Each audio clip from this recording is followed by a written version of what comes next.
Christian ഡയറക്ടറായിട്ടുള്ള Marykutty anti നമ്മുടെ കൂടെയുണ്ട്. അപ്പോൾ ആൻറ്റി അച്ഛനുമായിട്ടുള്ള ആ ഒരു ആത്മബന്ധത്തെക്കുറിച്ചും അച്ഛൻ അവിടെ ശുശ്രൂഷ ചെയ്തുകൊണ്ടിരുന്നപ്പോൾ ഉണ്ടായിട്ടുള്ള അനുഭവങ്ങളെക്കുറിച്ചൊക്കെ ഈ അവസരത്തിൽ നമ്മളോട് പങ്കുവെക്കുന്നതാണ്. ബഹുമാനപ്പെട്ട മൈക്കിൾ അച്ഛൻ ഉത്തമമായ ചില ബോധ്യങ്ങളുള്ള വ്യക്തിയായിരുന്നു. ആ ബോധ്യങ്ങൾക്കനുസരിച്ച് അദ്ദേഹം പ്രവർത്തിക്കുകയും ചെയ്തു. നമുക്കെല്ലാവർക്കും അറിയാവുന്നതുപോലെ ഒരുപാട് കലാവാസനകൾ ഒരേ സമയം അച്ഛനെ അലങ്കരിച്ചിരുന്നു. പക്ഷേ അച്ഛൻ തൻ്റെ ദൈവം കൊടുത്ത എല്ലാ കഴിവുകളും സഭയ്ക്കും സമൂഹത്തിനും വേണ്ടി നിർലോഭം തൻ്റെ ജീവിത കാലഘട്ടത്തിൽ പ്രയോജനപ്പെടുത്തി ഒരു ഉത്തമനായ സന്യാസിയായിരുന്നു കൊണ്ട് തന്നെ എല്ലാ വിധത്തിലും അച്ഛൻ ഒരു സഹായമായിരുന്നു നമ്മുടെ സമൂഹത്തിന്. അച്ഛൻ്റെ ബോധ്യങ്ങളനുസരിച്ച് ആ ബോധ്യങ്ങൾ മറ്റുള്ളവരെ പഠിപ്പിക്കുവാൻ അച്ഛൻ വളരെയേറെ ശ്രദ്ധിച്ചിരുന്നു.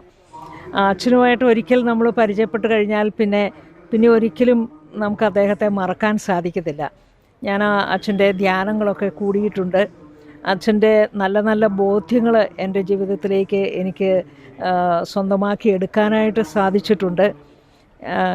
ഇപ്പോൾ ഏറ്റവും ഒടുവിൽ അച്ഛൻ എഴുതിയ ഒരു ഗാനം, അത് സീനിയർ സിറ്റിസൻസിന് വേണ്ടിയുള്ള ക്രിസ്റ്റീൻ നടത്തുന്ന ഒരു സക്കറിയാസ് പ്രോഗ്രാം എന്ന പേരിലൊരു പ്രോഗ്രാമുണ്ട്. അതിനുവേണ്ടി ഒരു പാട്ട് എഴുതി തരാമോ എന്ന് ചോദിച്ചപ്പോൾ അച്ഛൻ ഒരു നല്ല നിത്യതയെ ബോധ്യപ്പെടുത്തുന്ന, മരണത്തെ നമ്മുടെ മുമ്പിൽ അനാവരണം ചെയ്യുന്ന ഒരു നല്ല, നമ്മളെ ചിന്തിപ്പിക്കുന്ന, ധ്യാനിപ്പിക്കുന്ന ഒരു പാട്ട് തന്നെ, എന്നാൽ പ്രത്യാശ തരുന്ന ഒരു പാട്ട് എഴുതി ഞങ്ങൾക്ക് തന്നു. ഈ ദിവസങ്ങളിലാണ് അത് നമുക്ക് കൂടുതൽ പാടുവാനും, അച്ഛൻ മരിച്ചതിന് ശേഷം ഞങ്ങൾക്കത് ഒരുപാട് ക്രിസ്ത്യനിലൂടെയും അല്ലാതെ വേദികളിലൂടെയും ഒക്കെ അത് ചാനലുകളിലൂടെയൊക്കെ വരുന്നത് കാണുവാനായിട്ട് സാധിച്ചു. ഞാൻ ദൈവത്തിന് ഒത്തിരി നന്ദി പറയുന്നു അച്ഛനെ ഓർക്കുമ്പോൾ.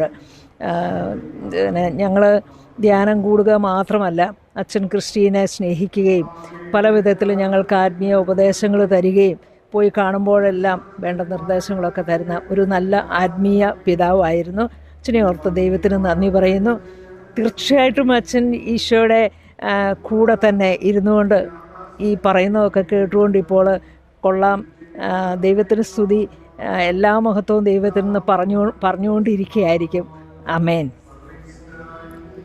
ആൻറ്റി പറഞ്ഞതുപോലെ തന്നെ അച്ഛൻ ഇപ്പോൾ സ്വർഗത്തിലിരുന്ന് മാലാഖമാരോട് കൂടെ നമുക്കെല്ലാവർക്കും വേണ്ടി പ്രാർത്ഥിക്കുന്നുണ്ടായിരിക്കും. അച്ഛനെ ഓർത്ത് നമുക്കും ഈ നിമിഷം ദൈവത്തിന് നന്ദി പറയാം.